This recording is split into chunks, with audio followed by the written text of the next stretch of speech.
You're listening to Rendezvous with the Writer with Bobbi Jean and Jim Bell, only on LA Talk Radio.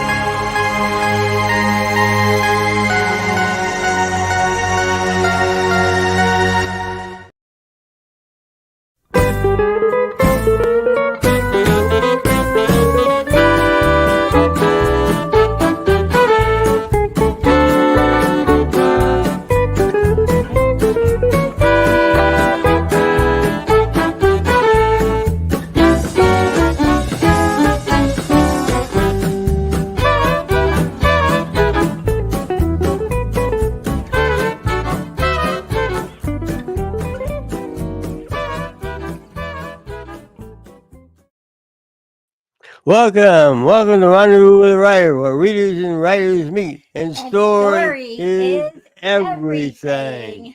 We're your hosts tonight, Jim and Bobbi Bell, and you've been listening to Hot Texas, right? Yes, Hot Texas Swing Band. They open and close the show every week. Get our toes tapping, get us started.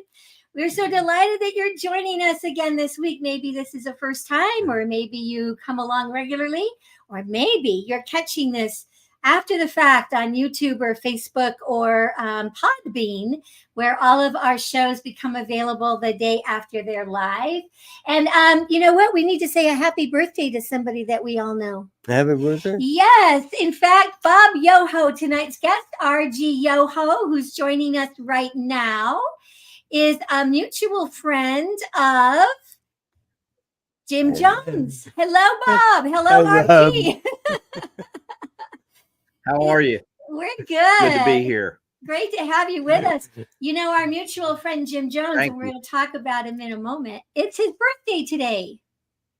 So we're Yes, it saying, is. I sent him yeah. a birthday thing this morning.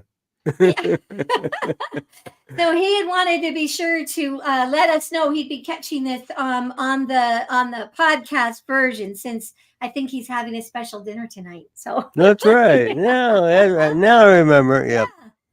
So welcome. Where are you joining us from? I'm in Southeast Ohio, right on the Ohio River, pretty much. Well, Bob is with us. We do know that there have been some storms and things going on in his area. Hopefully he's going to click back in.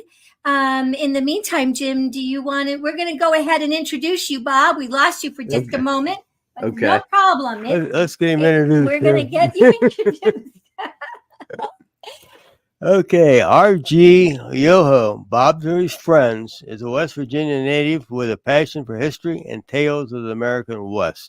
Raised on a cattle farm, he is a prolific author of multiple Western novels, along with works of fiction and nonfiction. He is a proud member of the Western Writers of America and a 2022 Spur Award finalist.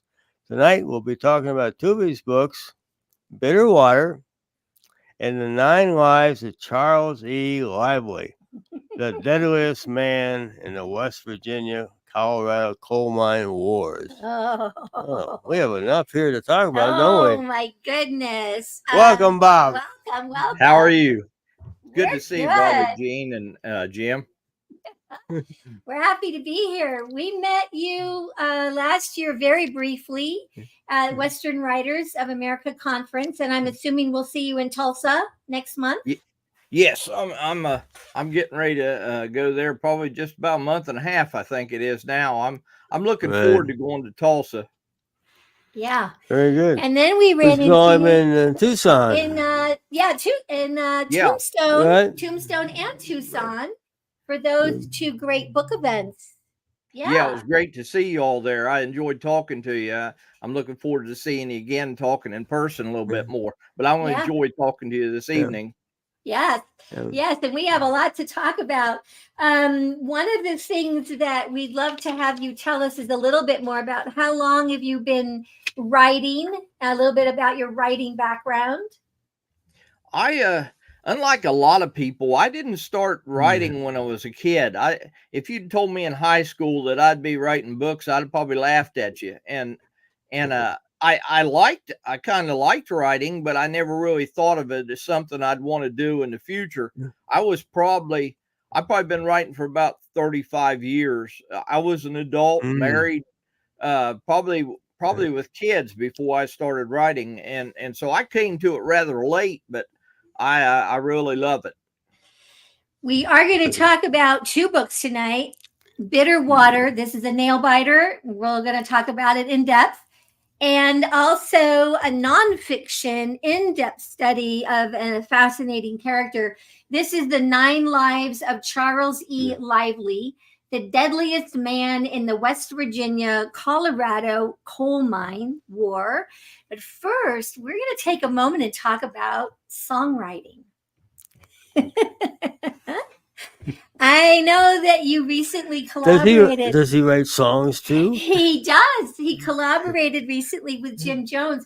Give us a little bit of the backstory of the song you and Jim wrote called Ride for the Brand. It's from Jim's newest album, Jim Jones, Storyteller, Tales from the West. Tell us about the song, Bob, and how. Well, I'd penned some lyrics. I had had an idea. I'd like to write a song for several years, but I'd never really had anything I thought was really worth even talking about. And I penned some lyrics to a couple things here a while back. And I kind of when I pen lyrics, I kind of hear a song in my head as some other tune, and it seems like I can write better. But I penned some lyrics that I thought was something of a song, and I sent it to Jim, and Jim was kind enough to work with me and lend his talents to somebody who has no talent, and we got a fairly good song out of it. I'm kind of happy with it.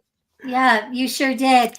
We're going to take a listen to about half of the song, Ride for the Brand. And when we come back, we're going to have you tell us, Bob, a little bit about what does that term mean and how did it come to be? Because it's an important term in the Western culture. So, Sam, if you could give us Ride for the Brand, and we'll be right back.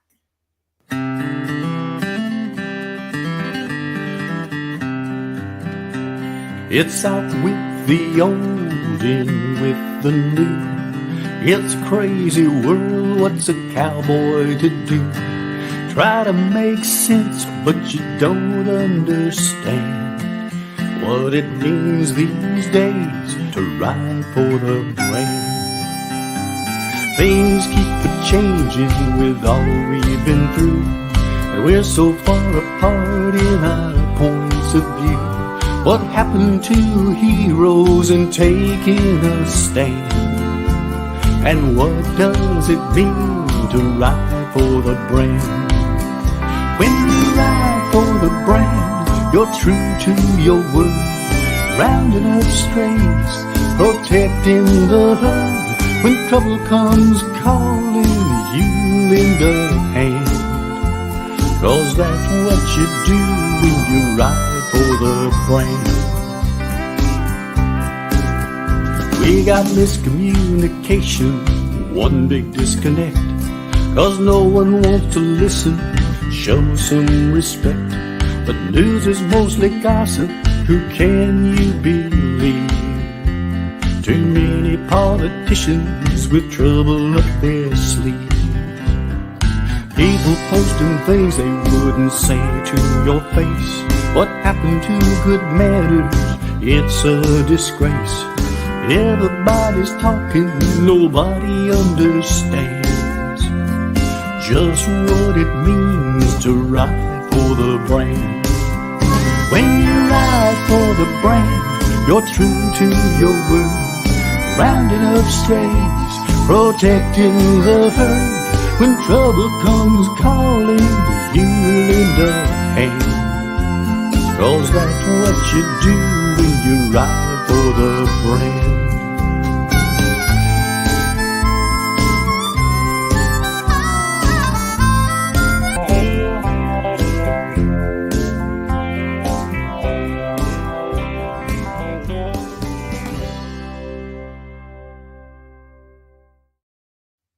Welcome back to Rendezvous with the Writer. Special guest Bobbi Yoho. And we're talking about this great song, Riding for the Brand. Well, It's a co-write with Jim Jones. How did that come about? A little of a collaboration process, maybe. Well, like I said, I'd penned something. I thought I might have the start of something, and I sent it to Jim, and Jim was kind enough to put lyrics to it, and I kind of honored that he'd even consider working with me. I mean, I don't really have any real musical talent. I've had some in my family that did, but I've not been one of them. And so I kind of, when I wrote it, I kind of heard lyrics or heard another song in my head, and so I kind of wrote to that a little bit. And Jim was able to take it and refine it and then make a pretty darn good song out of it. And I'm proud of it, and I'm proud to have had a chance to work with him on it. Mm-hmm. It's a great song. What could you tell the audience a little bit? Kind of what does that mean? Writing for the brand. Ride for the Brand is kind of an old. It came from the cowboy era. If you rode for a brand, you usually worked for a certain ranch, and each ranch had a brand that designated their cattle. And so if you rode for a ranch, you rode for the brand, essentially, is what it was talking about. And people thought, if you're riding for a brand, if you're taking their money, then you ought to ride for them. You ought to be loyal to them. If you can't be loyal to them, which is what ride for the brand means, then you ought to take your pay and get out and go somewhere else. Mm-hmm. And so it was expected that you'd ride for the brand. You'd be loyal to the people that hired you. And that's where it came from. And Western Rider's been using that a little bit here the last few years, and they passed out some badges that said "Ride for the Brand" that had the WWA on it. And I've still got one here in my office, and but that's where it came from. Very good. Mm-hmm. You know, in the corporate world today, you know, that's very similar. You and I both worked for J.C. Penney, and one time you wrote for the brand. You know, for sure. You wrote whatever your employer. You just were loyal to the company. And I never really knew its Western roots, but it makes total sense. What I love about this song and why it's a favorite of mine from this album of Jim's, Storyteller Tales from the West, is that you bring it into the modern era, because you're talking about things that have to do with how we treat each other, encouraging civility and gentility to come back in, which was sort of part of the Western way also, but that just that's very contemporary. And, you know, you make that comment about politicians. It's like, oh, that's so right on. I tell you, it does kind of connects the old with the new a little bit, you know, going back 100 years, 150 years and connect it to now. And it seems like we just have such a hard time today getting along with people. You know, if they don't share our views, we don't get along with them. And I've never expected people to agree with me on everything, but I got along with people that didn't, you know. Mm-hmm. Right. Mm-hmm. I think it's because you have a bigger vision. If you're riding for the brand, you don't always get along with everybody in the bunkhouse, but you're all going one direction with one goal, and that unifies you in more ways than it separates you, I guess. Yeah. And I've been married 42 years in August, and I can tell you that my wife doesn't always agree with me, but we pretty much stay with that brand all the time. We have 42 coming up here in May, in a week or so. Yeah. So congratulations. We're going to shift gears. We have so much to talk about tonight. We're going to shift gears. We're still talking the Old West, and we're going to go to this book. Oh my goodness. Bitter Water. Oh my goodness. So it's not real safe in this book, is it? No. So tell us about the little bit of the backstory, or at least when and where it takes place, and then we're going to get into greater detail in a moment. The story, I don't put an actual town on it or a specific place, but it takes place pretty much in the desert Southwest and probably around Arizona territory is where I had in mind when I wrote it. And we don't want to do spoiler alerts because you reading audience out there, you just have to get this book and read it, get immersed in it. But I will tell you, like we like to share a little bit about our personal experience, because we do read the books of our guests. This book for me was a nail biter. As I turned the pages, Jim and I share, we have a very small house. We have one couch And I sit at one end and he sits at the other, and he could hear me muttering the whole time, no, don't do that. Oh, no, don't go in there. Don't turn your back on him.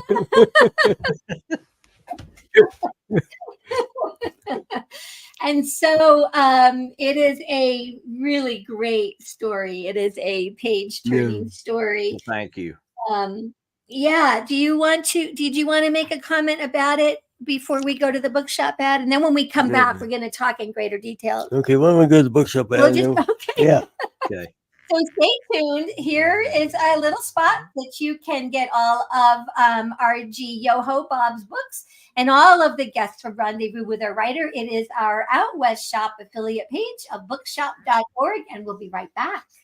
Story is everything. Find a great one on Out West Shop's bookshop. Go to outwestshop.com. Find books and CDs on the menu. Choose Shop Out West on bookshop.org. Browse through featured authors on Rendezvous with a Writer. Explore curated book lists and our featured picks. Add in note cards, calendars, and jigsaw puzzles. One-stop shopping for great gifts. Use the search box to find thousands more titles. Make the switch. Your purchase supports us as independent booksellers. That's our story.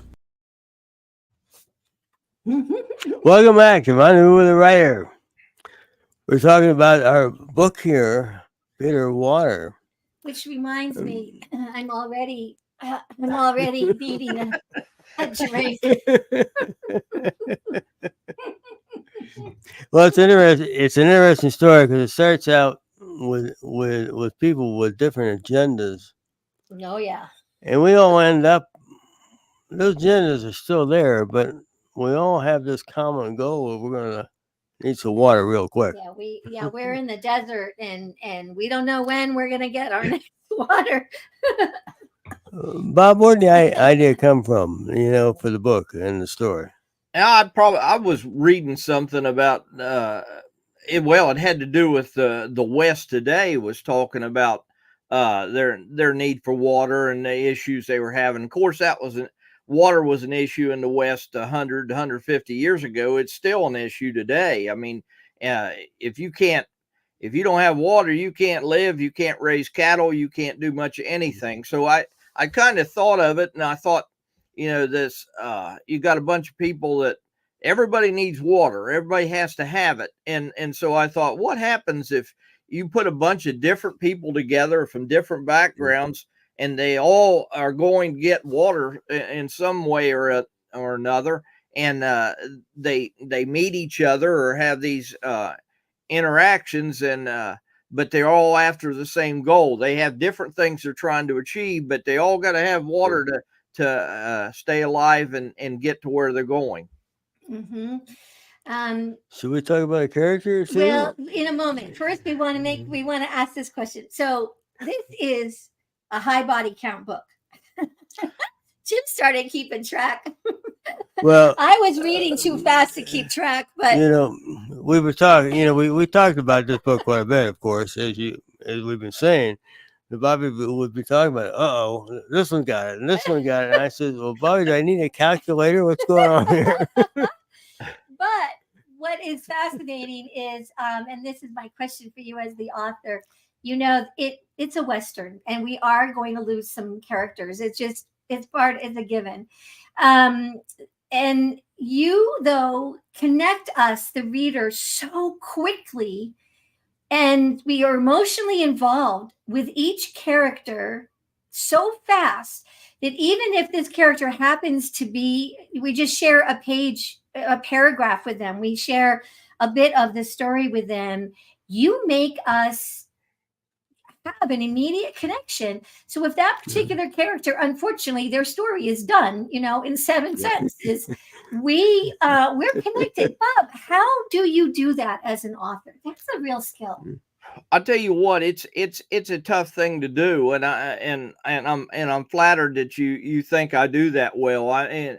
You just never really know sometimes, but you just think about these people and what their motives are and what they want out of life, and I think then you just kind of write what you think about and what they would think about in that same position.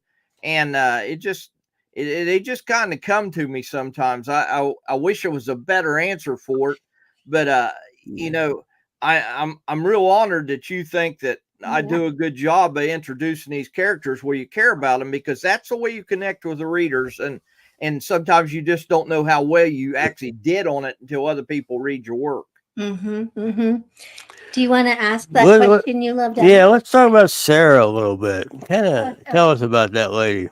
Sarah's an interesting character in this book. I really didn't actually even plan for her to be pretty much the main character in this book. Fact is, it's the first book I ever wrote where the woman was a protagonist of the story. But she's smart, she's tough, and she's resourceful. And she just a good mother to her son. She tries to be a good wife, but that's a little bit tough in this story. Her husband isn't always deserving of the love that she gives to the family and her son. But she's just a tough lady, independent but strong and courageous. And I kind of write these stories because I'm married to a woman like that. Yeah. Well, you bring water. I mean, we have it right on the cover, bitter water. We have a fabulous photograph. We can see water in a little bit in the distance, and parched ground, coming up to it. And the story, water is subtly woven into even the first few scenes, not so much that we realize we're in desperate need of it. But water plays a little bit of a role in the first few scenes. And reader, you just have to get the book to see what I'm referring to. Yeah, almost every time you see water, somebody going to get it or it's mentioned, something happens around that instance. And I mean, almost anytime anybody's around water, you'll see something happen big in the book. And I really tried to do that with the story. And that's usually something bitter. I mean, something you need the water, but the side effect of that is not always healthy.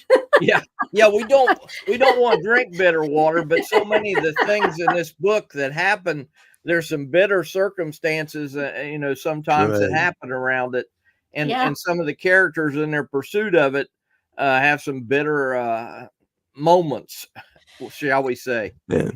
Tell us about Metcalf. Now, he's one of the bad guys. Oh, we got some bad guys, Bob. You write some bad guys. Hank Metcalf is he's an interesting character. I think he's a guy that he's smart, he's tough. He's a great storyteller, and the truth is, he probably would, if he wasn't a psychopath, he'd probably be a kind of guy you'd like to sit down and have a dinner with or something, because he's that kind of a guy. But he's went on the wrong path. He's fell on the wrong side of the law, and if it wasn't for all that stuff, you might actually like the guy because he has some good points to him. But he's not really a good guy, and he's leading a bunch of people that some of them even worse. Worse than he is. Yeah. So did any of the characters that you found you had to eliminate, did any of them not want to go? Did any of them fight with you? Did any of them say, no, I want to stay in the story? There was at least one, and which character I'm referring to, that, well, there was two that I didn't really want to do much with, and it was hard. Both of those instances were pretty hard to, it's hard to create something and then kill it. It's not a fun thing to do. You work so hard to create a good character, somebody that the readers are interested in, and then you do away with them. So you don't really enjoy that too much, but it makes for a better story sometimes when you do. Yeah. That's true. I get that. We have two other key characters. There's several. We can't talk about all of them, but about this fellow Kicking Deer. Oh, Kicking Deer. Kicking Deer is a renegade Apache, and he didn't want to go to the reservation with several of the others, and he's still out there raiding and stealing horses and just committing bad acts, and he's an interesting character in here. He's tough, he's smart, he's motivated, and he loves this one Indian gal back in back at where he lives, and he's trying to pretty much win enough horses to win her hand from her father. Blue Dove. Yeah, that's a key element here in the story. Oh, Kicking deer, wanting all He's- those horses. he's stealth. You know, he's the guy that makes your arm bone nervous. Yeah. Yeah, he's very good at what he does, and he understands the people he's dealing with. He understands some of the people he's trying to hurt. He knows what their actions are. He knows where they're headed, and he may be the one character in this book that pretty much knows where he's going from the beginning. And he's aware of all of the sort of the characters on the journey to Webster Springs for water. He knows they don't all know about each other yet. They discover it, that's part of the journey story, but he knows. Yes. Yeah, he knows who's up and where they are, and he's keeping an eye on everybody. Yeah, so he's a really important character. Did you plan for him, or did you, as you were writing, did it occur to you, it'd be really great to have this other character, or was he part of your master list from the beginning, Bob? Yes, he was. Okay. All along I intended to put an Apache Brave in there because I just thought it was, I wanted so many different people and interest and well, I wouldn't say vocations, but they just had to be so much different and all united pretty much on the same mission. And I always did plan on putting him in there. He was not an afterthought. Some of the others may have been, but he was not one. Yeah. One last key character. How about Marshall Poole? Yeah, Marshall Poole and Marshall Miles Olson. We like both of them. Marshall Poole is a really good guy. He's tough. He's driven. He's also kind of broken. I mean, he probably not giving too much away, but you find out right in the first pages he's lost his wife, and so he starts out this story. And so he's kind of a damaged character somewhat. He's a first-rate lawman, a U.S. Marshal, and he's capable of what he does.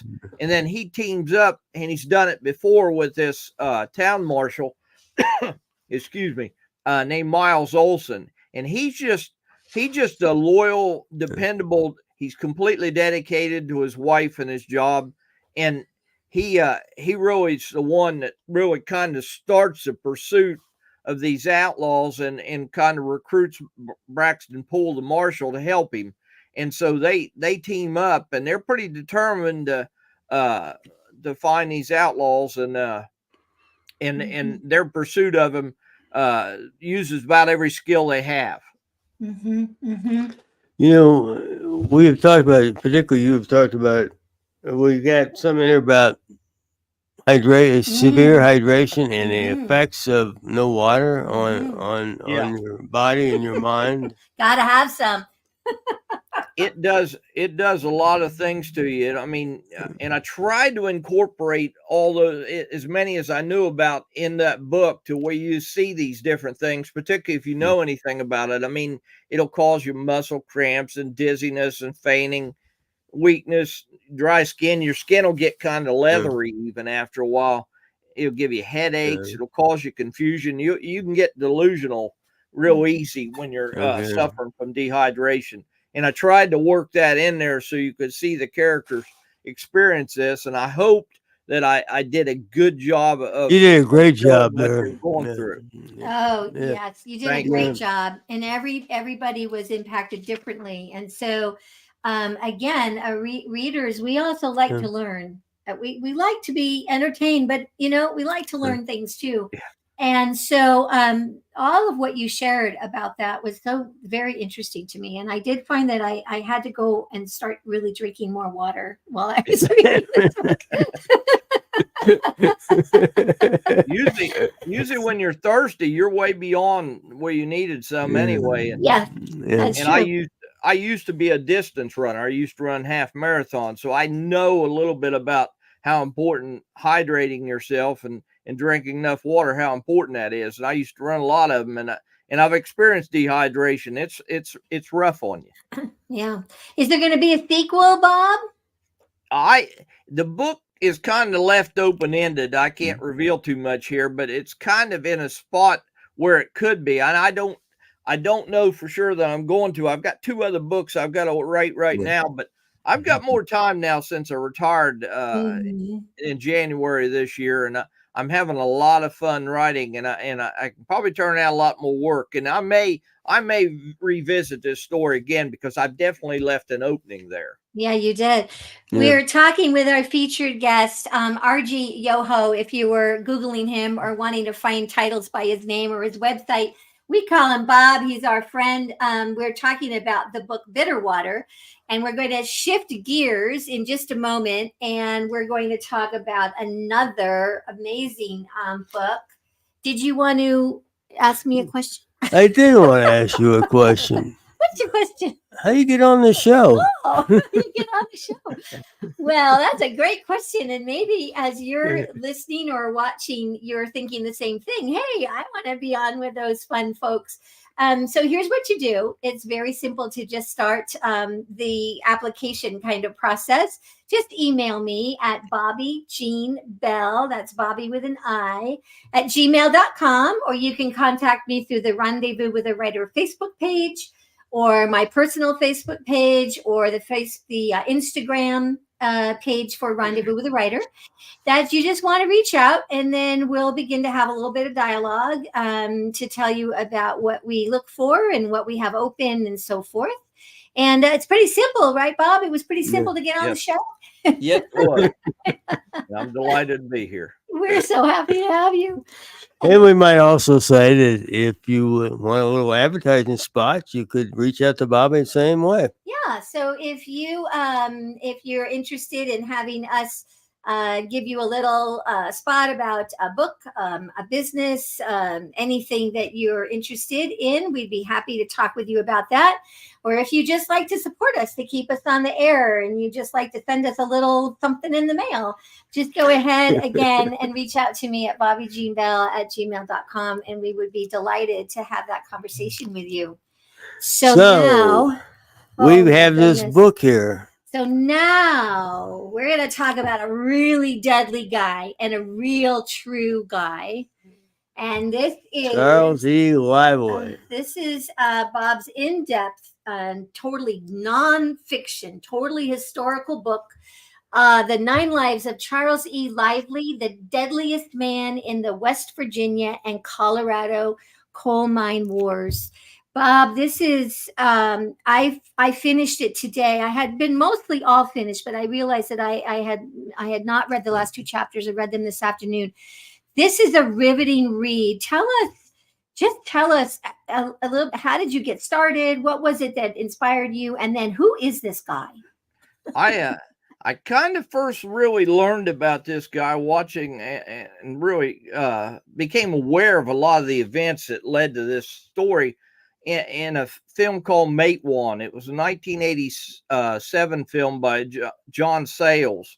It's hard to find sometimes today, but you can still find it out there.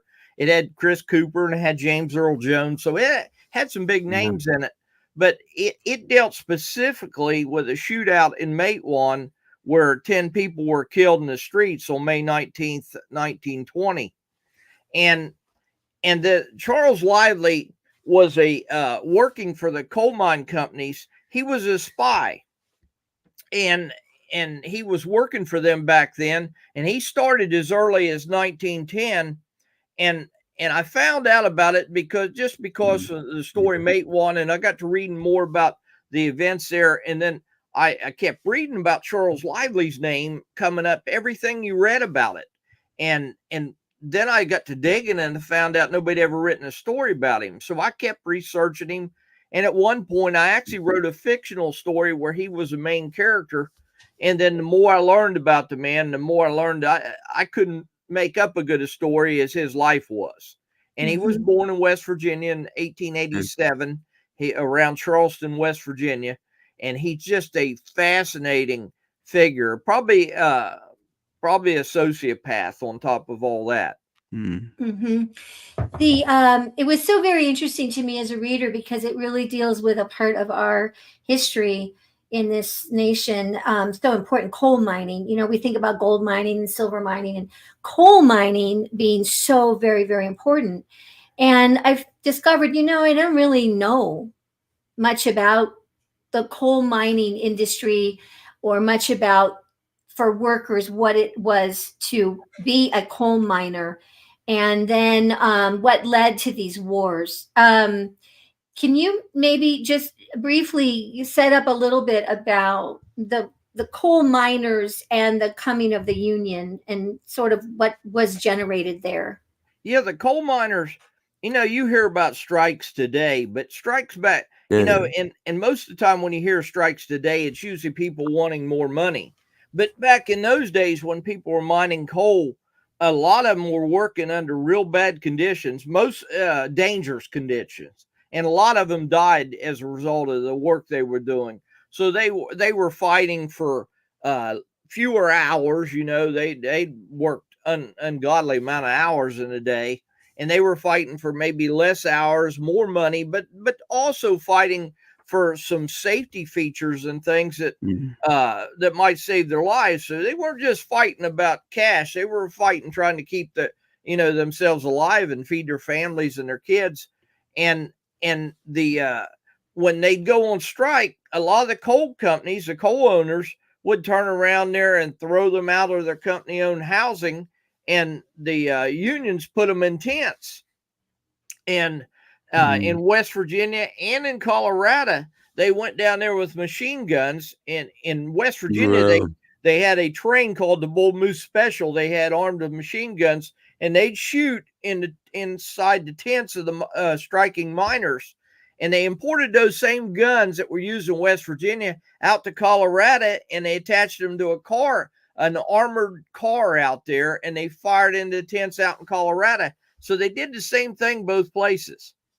And so when you were striking as a miner, you weren't just fighting for money, you were fighting for your own life.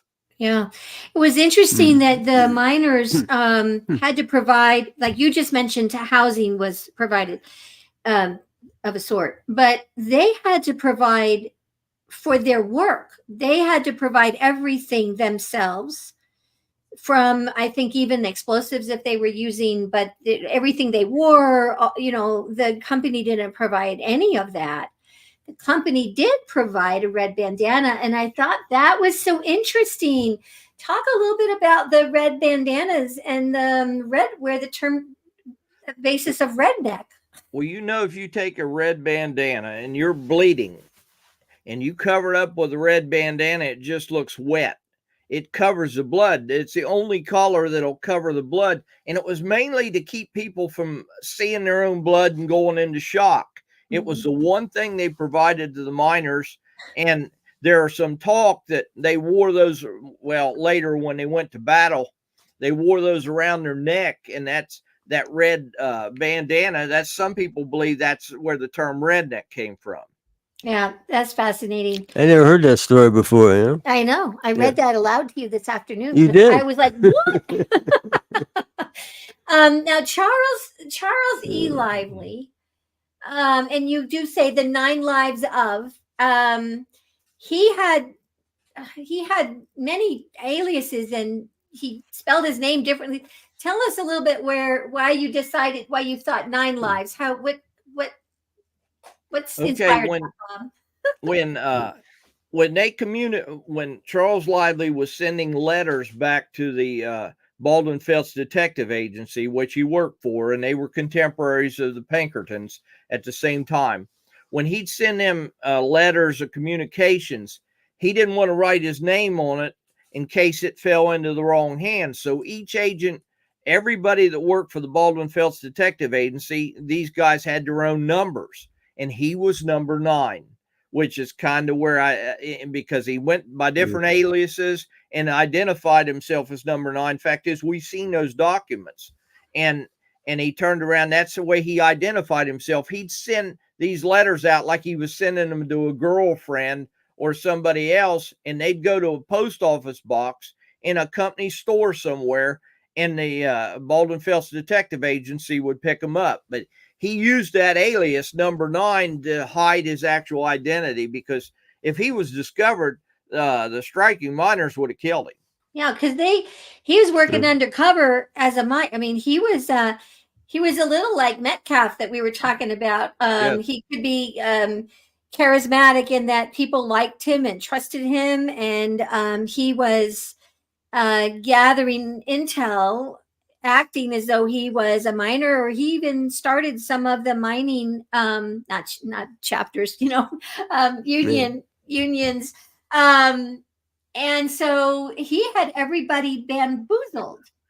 He was good at it too. Was I mean, really he good. was elected VP of vice president, a local out in Colorado, and as you stated, in West Virginia, he was a union organizer. He protected Mother Jones. One time, he was in her protection detail, and he was a guy that would have probably killed her in a heartbeat if it wouldn't have blown his cover. Yeah.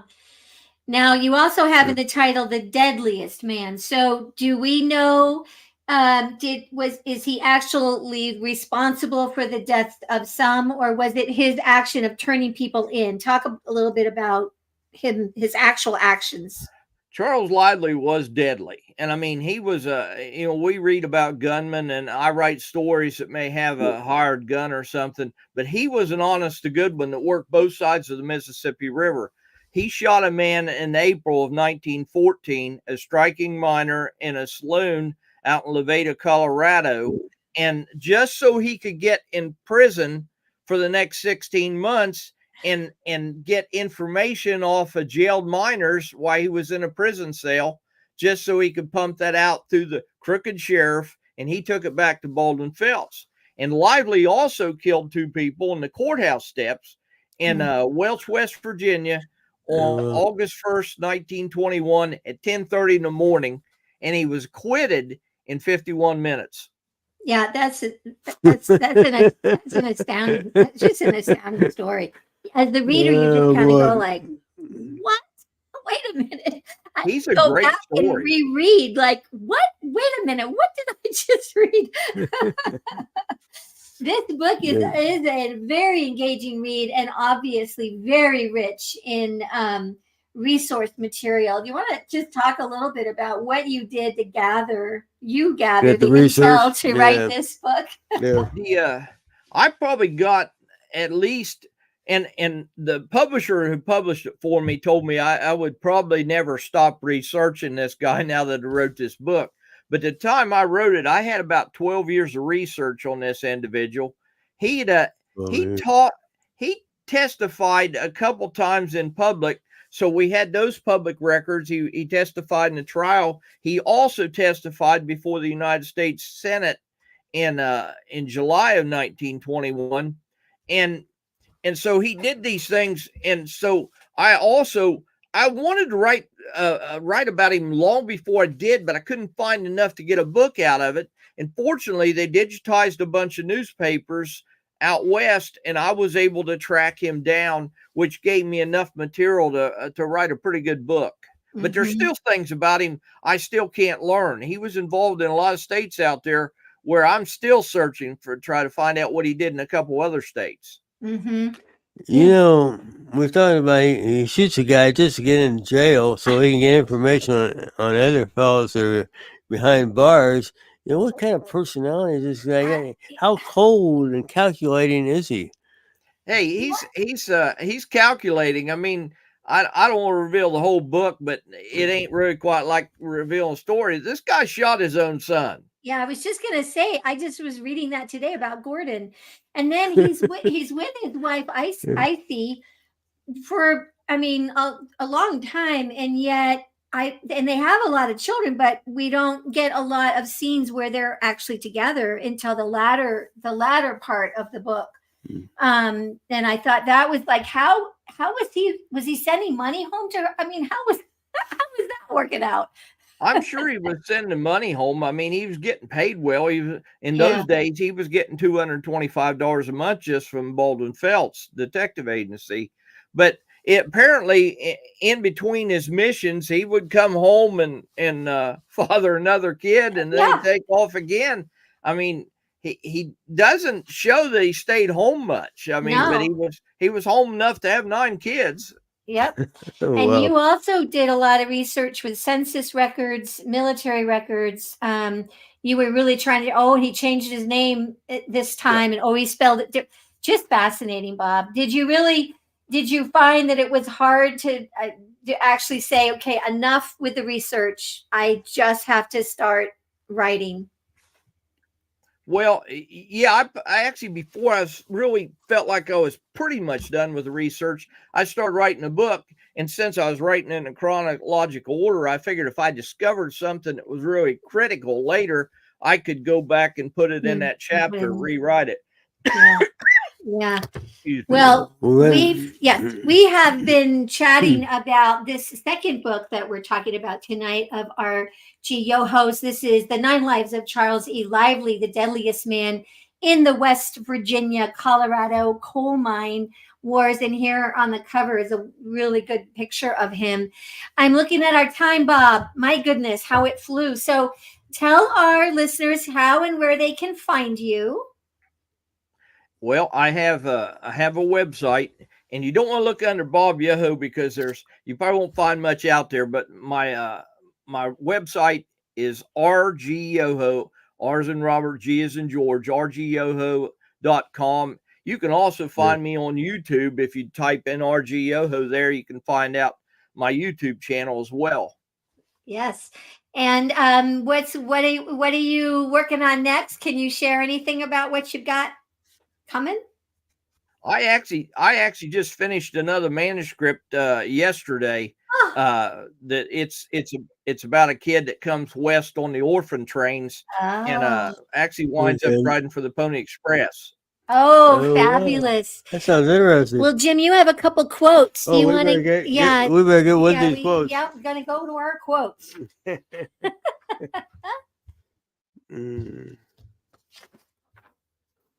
Okay.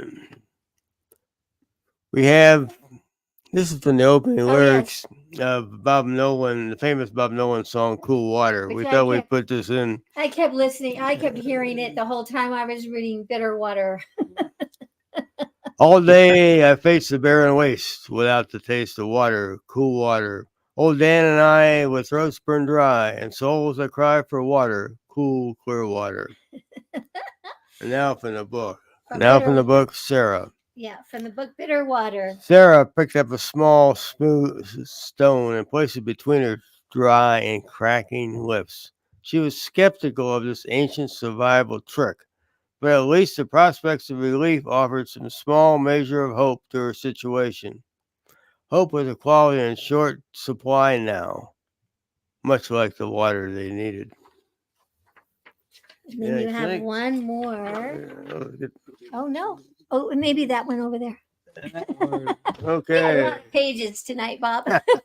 Well, this one's from the 9 Lives. And this is from the words of Charles Lively. My work is chiefly a matter of auto-suggestion. When I talk to an associate with people from whom I want information or from whom I want to get something, I talk myself into a rock-like conviction that I actually am their friend. Yeah. This guy's scary. He's scary. Yes, he is. Well, we want to say thank you to our special guest, R.G. Yoho, tonight. Again, we've been talking about his book, The Bitter Water, and The 9 Lives of Charles E. Lively. Thank you, Bob, for being with us. Well, thank you for having me. Yeah, absolutely. And you just stay right on with us. Next week's guest is Jim Overstreet. And we are going to be talking about his 2 books that are part of the series. This one, A Montana Rivalry. And the second book is A Montana Inheritance. So we are already delving into Jim's work. And let's see. Thank you to Sam Hassan for everything he does for us tonight on LA Talk Radio, Rendezvous with a Writer. Jim, do you have a closing comment? Yes, it's always a great day out west. Out west. Keep writing and we'll keep reading. See you next week. Thanks, you. Bob. Thank you.